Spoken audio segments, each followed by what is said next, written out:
काय झालं पत्रकार मित्रांनो, मी त्यावेळेस बोलता बोलता हे कुणी केलं, ज्यांनी गायरानाच्या जमीन दाखवल्या, ज्यांनी देवस्थानच्या जमीन दाखवल्या, ज्यांनी दुसऱ्याच्या जमिनी स्वतःच्या दाखवल्या.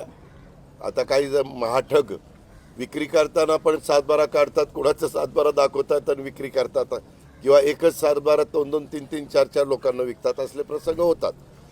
म्हणून मी ह्या वर्गाला काहींनी आम्हाला चुना लावला म्हणलं, तर काय लगेच बाकीच्यांनी चुना लावला. चुना, अरे मी शेतकरीच आहे बाळांनो. त्याच्यावर शेतकऱ्यांना मी कसं असं म्हणेन? शेतकऱ्यांच्याबद्दल, बळीराजाच्याबद्दल आम्हाला अभिमानच आहे. त्यांच्याकरता AIचा कार्यक्रम आम्ही खताची त्याच्यामध्ये बचत, पाण्याची बचत, पिकाचं उत्पादन वाढणं वगैरे वगैरे आम्ही ते सगळं आणतोय त्यांच्याकरता.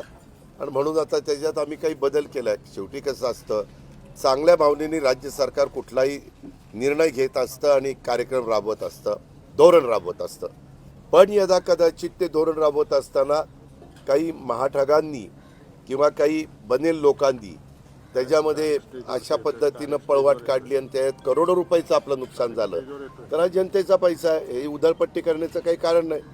आणि म्हणून आम्ही त्याच्यातनं दुसरा काही मार्ग काढला आहे. शेतकऱ्यांना आम्ही पीक विमा देणारच आहोत, परंतु वेगळी स्कीम आणलेली आहे, ती आम्ही परवा कॅबिनेटला मान्य केली.